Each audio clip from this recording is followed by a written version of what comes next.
RWBY Premiers have always been my favorite part of the show. They're always exciting, full of music, and it's just such a joy seeing the characters that we all love, or hate, come back into our lives. And since absolutely nobody asked, I thought I would rank all of the RWBY Premiers in my own opinion. Yeah, y'all hear that last part correctly? My own opinion. My own opinion. At number 8, we have Volume 8. Starting right off from where Volume 7 ended, I will admit that I had my expectations a bit too high. I felt as if Volume 7 was the calm before the storm, and that Volume 8 would start off more with the yang. While this premiere did start off with hinting at Cinder's backstory, something that was long overdue, the only noticeable thing that I really remember was Ironwood gunning down his fellow councilmen. Besides that, it was really just setting up for the rest of the volume, with our heroes splitting up into two groups and taking on their respective tasks. On paper, it's not a bad premiere, but the reason why I ranked it at the bottom was because Salem, and the biggest Grim attack ever recorded in Remnant history, was here. So I would have imagined we would have gotten a great Grim battle right from the start, or at least a small skirmish. Instead, we were teased with the fight with the sabers and just got blue-balled. Like I said, it wasn't a bad premiere, it just simply didn't get the excitement or entertainment that the other volumes got out of me.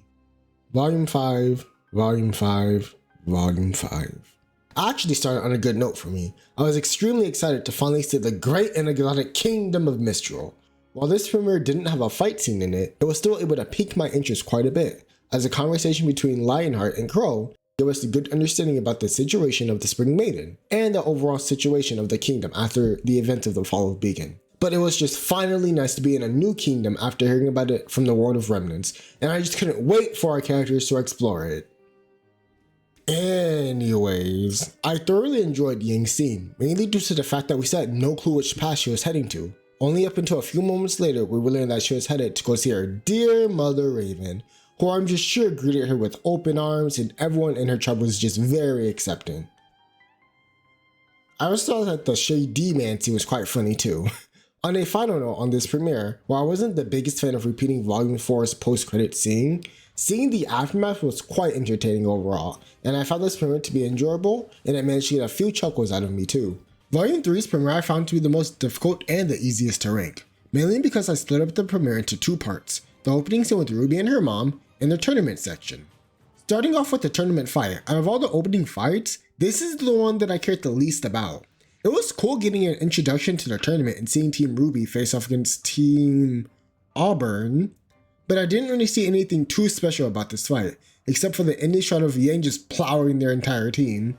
Blake had some good scenes with their clone, but besides that, it just didn't really hit all that well for me. While I did enjoy the song When It Falls, the song and a few scenes alone wasn't enough for the fight to win me over. But Weiss getting excited for something always makes me excited, so seeing her happy definitely gives this premiere brownie points. The comedy also landed a lot harder for me. Seeing Emerald interacting with Team RWBY and just seeing Shopkeep everywhere always makes these scenes so much fun. Something that I enjoyed was us getting subtle hints at Ren and Nora's backstory, while it was just Nora going off of a rant. I like that we were getting lore that just wasn't in our face, and you had to actually pay attention to what she was saying in order to hear it, even though it was a comedic scene. Moving on to the first half of the premiere, I simply can't put into words how beautiful this overall scene was, especially the lighting and just the simplistic nature of Ruby talking to her mom alone. It was such a gentle send-off to Monty that really came so unexpectedly, and that final touch of adding Monty's signature at the end was just the icing on the cake. Volume 4's premiere, I'll just be honest, it wasn't anything special to me, but its highs really get to me. Riding off of the hype and heartbreak of Volume 3, I was impatiently waiting for this volume's premiere. Without knowing about the character short, I simply had no clue what was coming. One of the most interesting aspects was us getting a chance to finally explore Salem and seeing just exactly how she operates and seeing the rest of her underlings.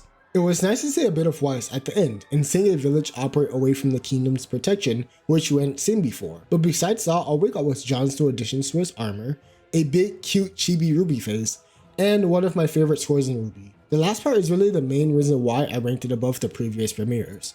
The specific part starts when John is making a strategy, and then he begins explaining it to the rest of the team, and then it plays up until the Grim is killed. While I thought the premiere was fine, the score just really left a lasting impression on me. Ah yes, the beautiful opening to the series. This opening of course holds a special place in all of our hearts. As the opening to the show, it had a lot to tackle inside of its short runtime, and clearly it accomplished something amazing. With its iconic narration, the opening shot of the shattered moon, and us seeing Roman and his goons for the first time, which all made for an intriguing opening scene. paired with This Will Be the Day, and just an amazing showcase of animation, it simply earned its spot at number 4 on this list. For a while, Volume 2 had my favorite premiere, with its upgraded animation which I really took a liking to seeing hints of Blake and Adam's relationship, alongside with the introduction of Emerald and Mercury. It was just so nice seeing more characters come into the story, and just seeing how they all interacted with each other. But we all know why it's up so high. The epic food fight that just bodies any other food fight in media.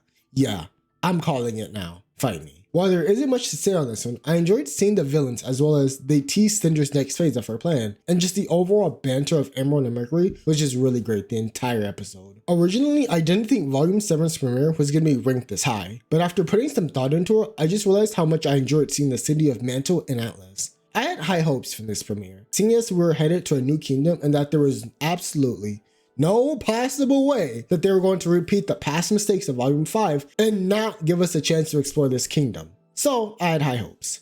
One thing that really sets this premiere apart from the rest is just the aesthetics of it. I loved the lighting and vibe that the city of Mantle gave us. Its atmosphere and setting up the tone for what is essentially an abandoned city was just so surreal for RWBY.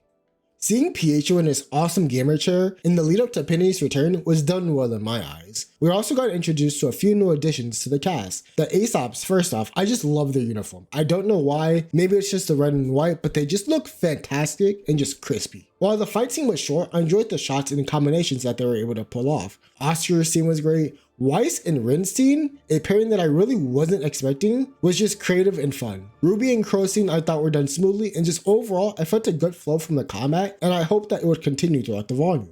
You cannot, for a single second, convince me that Volume 6's premiere isn't perfect. Words can't describe how I feel about this premiere. Backing up to what I said about Volume 7 premiere, I feel like they nailed the snowy environment of Mistral, as well as the lighting and the popping colors of the train station. Not only this, but finally having Team RWBY back together and interacting felt so nice again. Especially the callbacks to them just having a fun time again, like the Beacon days of just the bunk beds and then playing video games again, while Weiss is just sitting there taking everything in like the queen she is. Beautiful. On a non-simp note, the fight scene here was thoroughly enjoyable. Although not my favorite, but seeing RWBY mixed with Weiss and creating that red and white rose petals was just so nice. And just seeing Team RWBY fighting again together with their team attacks and combos was just great. Finally, the music. Since its premiere, Miracle is by far my #1 song in all of RWBY. The amount of times I've listened to this song is just too many to count. And pairing it with the aesthetics during the fight, while having Team Juniper and Oscar trying to secure the passengers, was just phenomenal. And by far makes this the best premiere in my eyes. There you have it, my rankings of all of the RWBY premieres. Like I said before, I enjoyed all of them, but some of them are just better than others. And thank you so much if you made it to the end of the video. I have a lot more RWBY videos coming, so stay tuned. Thank you.